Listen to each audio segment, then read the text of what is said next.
Buenas noches, gracias por continuar conectados a la señal de Canal 13.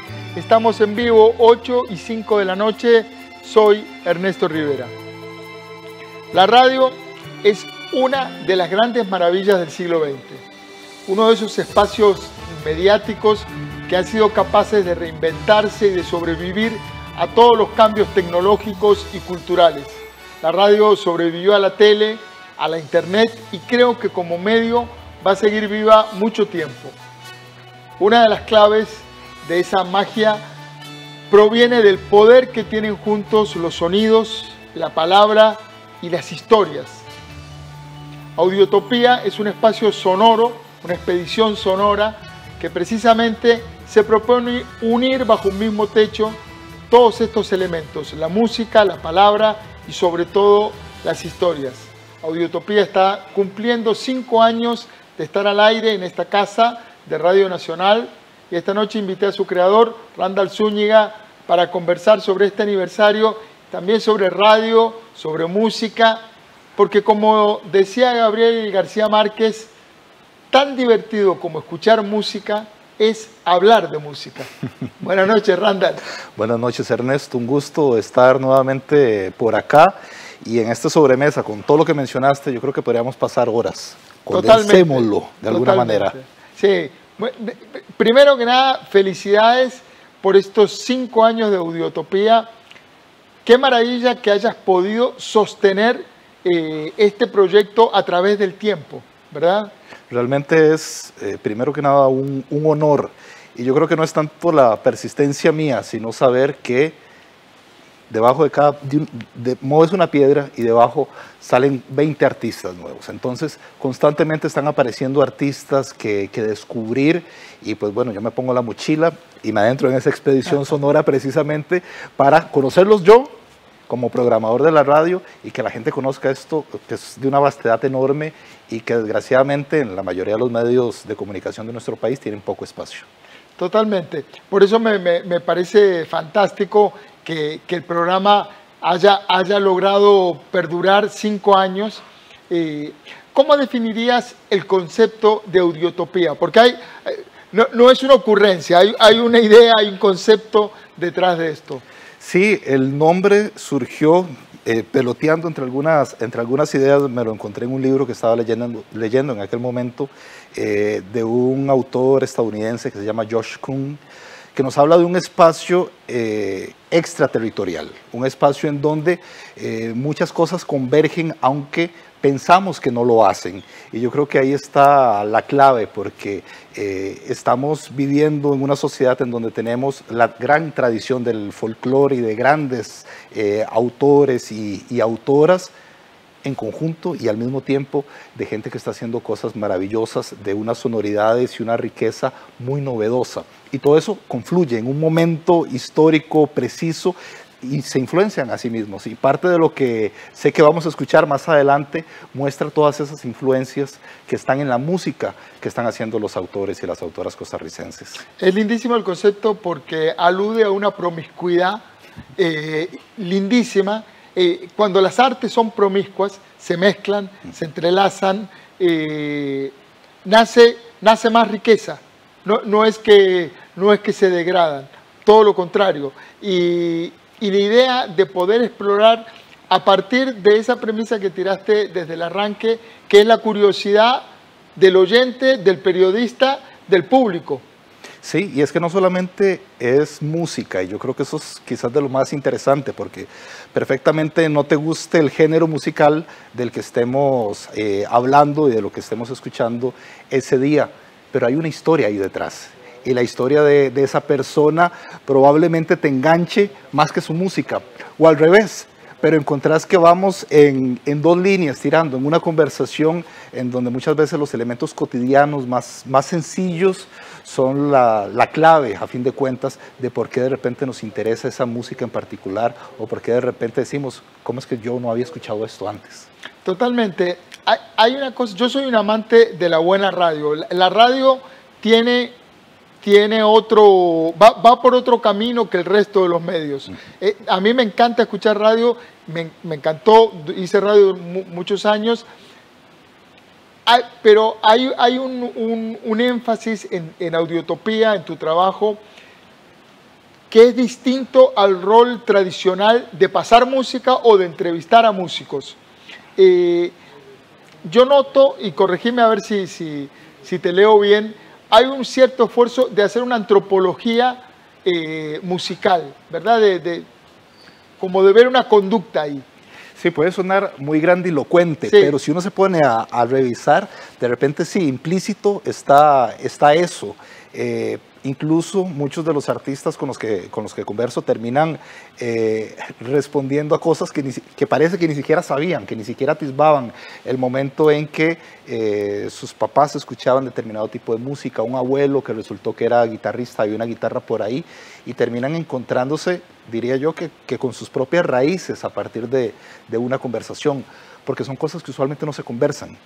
Y en música, o en esta, más que en música, en esta cultura del espectáculo, en donde a veces se mete la música, usualmente no hay espacio para hablar a fondo. Y muy usualmente las conversaciones son un tanto más banales o más enfocadas en el nuevo sencillo o la gira. ¿O cuántos discos vendiste? Exactamente. Sí. Y acá lo que nos interesa es otra cosa. Lo que nos interesa es saber quién es esa persona y por qué una muchacha en Upala se puso a hacer hip hop, o por qué un chavalo en Punta Arenas hace trap, y así vamos descubriendo 1000 historias que casi que justifican esa música que estamos escuchando. Te propongo que compartamos un fragmento de algo que ocurrió en Audiotopía, que es Nelly Porarent, pero antes contanos un poco qué es Nelly Porarent, qué es lo que vamos a ver. Este es un dúo fascinante realmente de Nelly Juárez y Arent Vargas, dos músicos, dos amigos, y ahí en el fragmento que escogimos de una de las entrevistas que realizamos, ellos cuentan cómo en un ensayo, llameando, ella le presenta una canción, él se maravilla, dice, ¿qué es eso? Es una canción de mi abuelo. Sacramento Villegas, allá de ya el nombre, repetilo porque ya el nombre del abuelo vale un programa. Sacramento Villegas. Yo sé que muchos hemos escuchado alguna cosa de don Sacramento, porque realmente tiene una historia fascinante, una cantidad de música enorme, y pues bueno, ellos ambos con herencia guanacasteca, pero viviendo en Tibás y alimentados por la urbe, redescubren esto a partir de ese vistazo hacia la historia y hacia atrás, pero con nuevas sonoridades. Eso es, aplicarle la pátina, la mirada nueva a la tradición. Y una tradición familiar además, claro, que es un reencuentro con su propia familia inclusive. Con su historia. Vamos a ver Nelly Porarent. Por favor. Dale.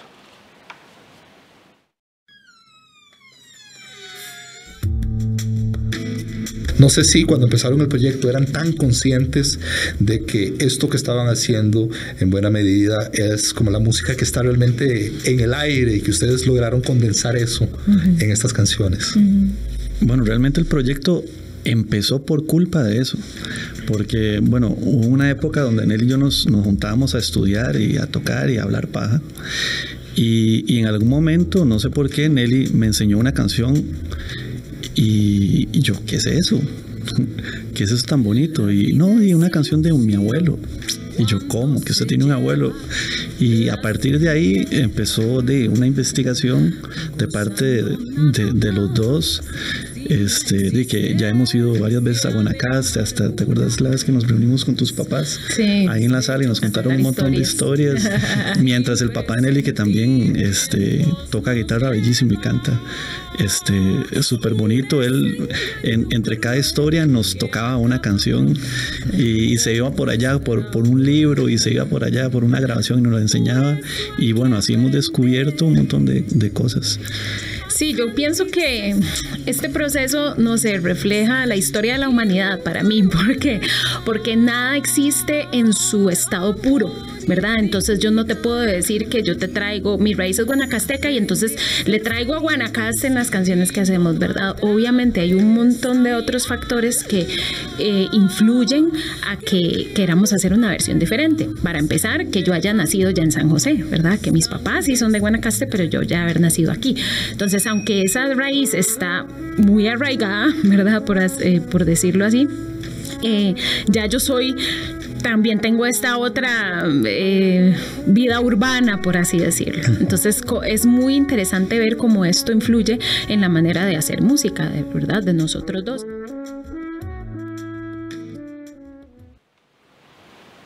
Maravilloso el proyecto de Nelly por Arendt. La tradición revisitada, pero además Audiotopía tiene un aliento, como decíamos, que va más allá de ese tópico de entrevistar músicos que pasen el sencillo, de difundir, que es súper válido. Y necesario. Pero el proyecto va por el lado más de buscar las cosas que los influyeron como artistas. Y ahí entra un catálogo de cosas desde el lugar. Por ejemplo, no es lo mismo un personaje como Walter Ferguson en Cahuita, cómo se sustrae de Cahuita. No hay manera de explicar a Walter Ferguson sin Cahuita, y a otros personajes de la misma manera. Sí, incluso con Walter, por ejemplo, él es un retratista de su pueblo, y prácticamente que quien haya visitado Cahuita no puede entender Cahuita sin su música. Y así sucede en muchas partes. Es como entender Santo Domingo, Barba de Heredia sin las cimarronas, ¿verdad? Claro. Y que tienen una tradición gigantesca detrás, y que hay gente revisitando esa música. Es parte esencial. Pero en algún momento eso empezó, ¿verdad? Y de alguna manera eso empezó. Y eso es lo que tratamos de descubrir con cada una de las charlas. Recuerdo, no sé, una conversación con Edín, que me hablaba de una guitarra que había en su casa, que era de un abuelo, y terminó siendo Edín, ¿verdad? Por una guitarra que estaba ahí. Editus. Exacto. Sí, eso es impresionante. Es como cuando uno escucha ese calipso de Walter Ferguson que habla del mosquito, mata mosquito. Y digamos, yo solo he hecho escuchar ese tema a gente del extranjero, de Buenos Aires, de Argentina, y al principio parece una canción un poco cómica, con cierta comicidad, por esa relación con el mosquito. Cuando uno introduce el tema de que en la zona en donde creció Don Walter, ese mosquito transmite la malaria, eso cambia todo el sentido del tema. Así es fascinante cómo todos esos detalles íntimos de las personas, de los artistas, terminan forjando estas historias que se cuentan y que se cantan. Y cómo entender el contexto nos ayuda realmente a poner en valor todo lo demás. Es decir, si Guadalupe Urbina nos habla de sus cantos de origen afro, tiene un interés no solamente en evidenciar esa raíz negra en la música guanacasteca, sino en ella misma. En ella, así claro, de sencillo. Que es una guanacasteca afrodescendiente por todos los costados. Y nos lleva precisamente en ese viaje de redescubrimiento que también vivió ella. Y a partir de su música, pues todos viajamos a su tierra. Sí. En 1982, cuando comenzó la guerra de Malvinas en Argentina, la dictadura militar prohibió que la radio difundiera música en inglés. Y eso fue un cisma y provocó que los programadores como vos de radio se volvieran locos porque no podían sostener las 24 horas de programación, y lo que hicieron fue meter rock en español, sobre todo rock argentino, las 24 horas. Eso fue el lanzamiento, el trampolín que catapultó, que terminó de consolidar al rock argentino. Y yo pensaba en el caso de la experiencia en Radio Nacional con la música nacional. ¿Cómo sentís que ha sido la reacción del público y la experiencia de aguantar una programación en música nacional? Sí, esa experiencia que mencionas vos, que fue forzada y que terminó siendo muy positiva para la música argentina. Y contraproducente para los militares. Y contraproducente directamente para los militares, así es, y que terminaría influenciando la música del resto del continente a partir de esa decisión. No hemos llegado a eso. Ni a los militares ni a prohibir. Por suerte en muchas cosas. No Sí. hemos llegado a ese impulso grande que uno quisiera para la música, pero es un aliciente, solo el hecho de saber que hay tanta música de tan buena calidad que perfectamente, retomando el ejemplo de Argentina, nosotros podríamos tener una radio folclórica, una radio de rock, podríamos tener 3 o 4 emisoras perfectamente con pura música costarricense, perfectamente. Una emisora de música tropical, de música costarricense, perfectamente. Y ese ha sido un descubrimiento primero personal y que yo he tratado de defender acá, porque siento yo que lo que hay que crear es todavía más espacios. Y por suerte siento que también se han abierto otras ventanas, se han habido otros espacios, incluso en la radio comercial, entre comillas, o en la televisión comercial, y hoy nos encontramos pues un ecosistema un poquito más variado, creo yo, del que teníamos hace 5 o 6 años cuando se dio el cambio precisamente de SD, 100% música nacional en la radio. Es incipiente todavía, pero yo creo que nos hemos estado dando cuenta, no sé si a través de nuestra emisora o a través de estarlo diciendo constantemente o de estar más vinculado todavía con los artistas, nos damos cuenta de que sí se puede hacer eso y de que sí existieran esos alicientes como una emisora de servicio público dedicada a esto. Todo lo demás viene por añadidura, todo lo demás viene porque realmente el esfuerzo de los artistas es enorme. En épocas de pandemia se sigue produciendo todavía. Eso te iba a preguntar, uno de los sectores más golpeados, que venía ya golpeado, pero que la pandemia le dio una patada de kickboxing, es el sector cultura, y en particular los músicos que dependen de tocar en vivo para ganarse los frijoles, ¿verdad? Y además del contacto. El vivo no es solo un tema comercial, la posibilidad de subirse arriba de un escenario y salir a rock and rollear o a tocar los temas, les permite también a los músicos un contacto con el público que es un cable de energía. Sí, hay una comunión al tocar en vivo y muchos me lo han comentado así, o sea que están hambrientos realmente de eso, no del aplauso per se, sino de poder tener ese contacto directo. Y ciertamente ha sido uno de los espacios y uno de los gremios más golpeados, tristemente. Hay mucho proyecto que está en stand-by. Podríamos ser positivos por algunos ejemplos de gente que sigue produciendo y demás, pero ciertamente después de un año es muy, muy difícil para todos los artistas. Por eso, por ejemplo, que escuchemos su música, que se compre en una plataforma como Bandcamp, por ejemplo, que los viernes les da todo el dinero precisamente a los artistas. Son pequeños alicientes que por lo menos de momento, antes de que ya se normalice la situación, les podemos dar. Y además, qué importante el trabajo de los artistas. Ahora en pandemia, cuando todo el mundo estaba guardado, ¿qué hacía la gente? Veía películas, leía libros, escuchaba música. Es decir, el arte nos salvó en buena medida del virus, nos salvó un pedacito de cordura, ¿verdad? Qué importante, gente que a lo mejor está sola en la casa, que vive sola y que tenía que estar aislada, que no podía ir a visitar a un amigo, al novio, al abuelo, a la mamá, y lo que hacía era colgarse a escuchar música muchas horas al día. Y sin embargo, ¿cómo cuesta devolverle a los artistas ese esfuerzo? Sí, y realmente es triste porque usualmente no se le da el valor que realmente tienen. Muchas veces se ven como cosas superfluas, ¿verdad? El arte como algo que no es de primera necesidad cuando evidentemente es de primera necesidad. E incluso siendo meramente mercantilistas, pongo ejemplo, algo que leí hace unos días de las empresas que compraron los catálogos de Bob Dylan, de Neil Young, de Shakira, que ellos decían, en un momento como este se puede evaluar todo, pero la gente sigue escuchando música. Y va a seguir escuchando música, va a seguir viendo cine, y va a seguir leyendo. Aunque haya muchas dificultades económicas, esa es una de las pocas vías de escape. Y por eso estaban haciendo esas inversiones gigantescas comprando catálogos, porque es algo que no se va a devaluar si lo viéramos nada más desde un punto de vista mercantilista.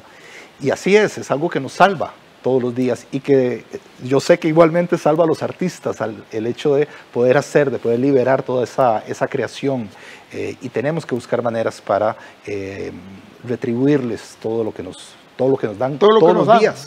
Muchas veces al día. Vos trajiste otro fragmento de Audiotopía con Dinamita y la Macha Kido. Me mató, yo no la conocía. Maravilloso. Una cita a Beatriz Kido de Kill Bill, de Tarantino, ¿verdad? A la cultura pop, a la cultura popular en cine. Contanos un poco de este personaje, la Macha Kido. Ahora la vamos a ver. El que esté pensando en cambiar, no cambie. Quédese a escuchar la Macha Kido. Por favor, no cambie. Ella es una artista de Alajuela que está actualmente radicada en Argentina. Ella está allá en Argentina y nutriéndose, ahora que vos hablabas al inicio de todo ese sincretismo, ¿verdad? Cultural y todo ese mestizaje, ese es un ejemplo perfecto de esto. Ahí la gente va a encontrar un poco de hip hop, va a encontrar un poco de cumbia, va a encontrar un poco de reggaetón, todo metido en una coctelera. Y eso es. Yo fui un poco más pedestre. Yo no hablé de sincretismo, hablé de promiscuidad. Pero es eso. Y la propuesta de ella es impresionante, además de un empoderamiento enorme. No solamente ella, y un poquito de la historia que nos cuenta, que se fue acercando muy tímidamente a la música y ha encontrado ahí pues también una válvula de escape en donde hablar de lo que a ella le interesa, hablar de sexualidad, hablar de libertad, hablar de empoderamiento que mencionaba, y todo a través de ritmos súper contagiosos, súper pegajosos, que también hay un poco de esto, de decir, el apropiamiento, ¿verdad? La apropiación del cuerpo a través de la música también es un derecho. Dinamita, la Macha Kido. Vamos a ver, Audiotopía, un fragmento. Tuve la posibilidad de crecer escuchando muy buena música, la verdad, porque a mi papá siempre le gustó mucho la música. Estoy rodeada de parte de mi papá, de mucha gente que tiene esa pasión, así, entonces con guitarra en la casa. Mi abuelo le gustaba mucho los mariachis, de hecho cantaba mariachis, se vestía y todo. He visto fotos de mi abuelo en su momento cantando en la boda de mis papás.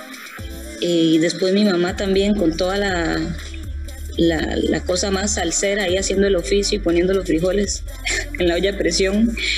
Y mi papá también escuchaba mucha música en inglés, los Beatles, The Doors, Cat Stevens. Entonces también siempre teníamos buenos discos en la casa.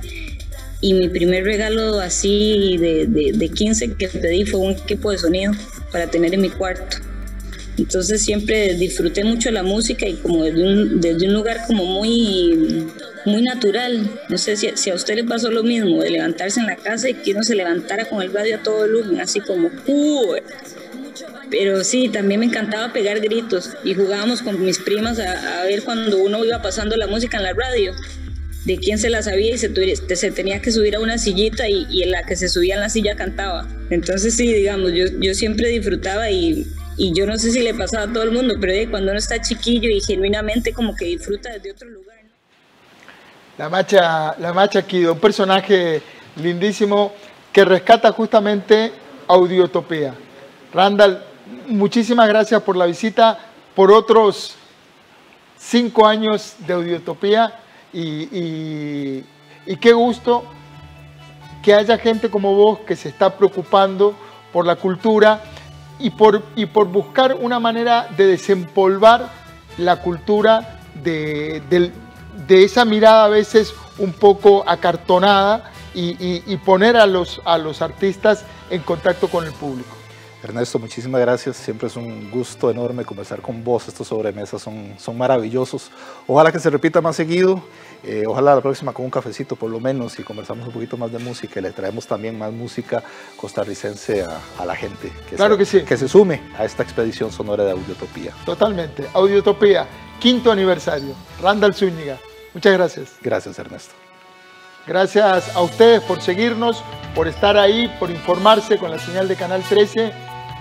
Volvemos mañana. Ahora los dejamos con los deportes. Recuerde, trabajamos para usted. Somos la televisión pública de Costa Rica.